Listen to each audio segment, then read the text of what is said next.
Okay. Tuta'u, ita'a. Yes, I understand what hil means. The next one is what does ita'a mean? Ata'a is originally, classically, the Arabs use the word ita'a when a fruit or an animal behaves or the way you want it to behave, or it produces as you want it to produce. So, for example, if you got a nabat, a vegetable, a vegetation, and it brings fruit, it has fruits. It's not hard to eat. It's fresh. It's good. You say here, ata al nabat. You have a field, and the field is what? Vast, or the field is the fertile. There's lots of mar'a, lots of hay to eat. You say ata al marta. The marta not obeyed him, but the marta, the field was good for him. Similarly, you have tamar. You say the tamar and ita'a. Yes. What does tamar do? It obeys you. Yes. What does it mean here really? It doesn't mean it obeys you. What does it mean? It's what? The fruits have now what? It has borne fruit, and now it's time to cut. And now it's there. That's what ata'a, meaning it's doing the way you want it to be. You have a nakhl, a shajar, is grow. You have a horse. A horse is a muti when it does what? It's very easy to control.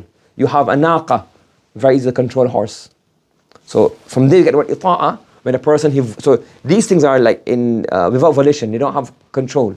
But when a human being or a human or a jinn or malaika, when they have the volition to do wrong or do good, they have the ability and they have their own free will, then their ita'a is what now? When they voluntarily do what? Obey Allah subhanahu wa ta'ala. Yes? And from here we also have to understand that way. Allah says that everything obeys Allah subhanahu wa ta'ala. The heavens, the earth, the believers, disbelievers. But in different things. So the heavens, so how does the sun obey Allah subhanahu wa ta'ala? It just does as it's supposed to be done.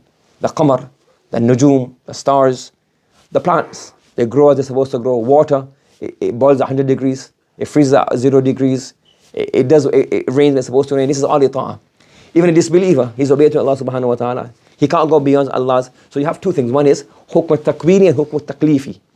Takween is basically matters to do with, not to do with your own volition, but this, for example, a disbeliever can't say, no, forget God, I'm not going to believe in, I don't believe in gravity. I'm not going to listen to God's gravity. You can't do that.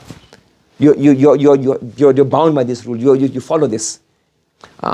You guys say, no, I'm going to digest food after 2 days. Save me 1 day of going to the toilet.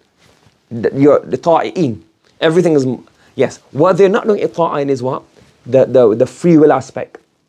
Which is what? Obedience, tawheed, salah, sadaqah, voluntary, alms, etc.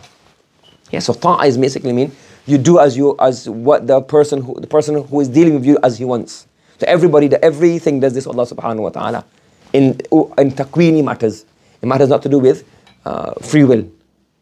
Basically the rules of physics, the rules of laws of nature. Everything is these laws of nature is what Allah has wanted from them, and they all obey this. And the other laws which have our free will, like you have our free will, in there humans do their own ita'ah, and that ita'ah is what will get you Jannah, or not doing ita'ah will get you Jahannam.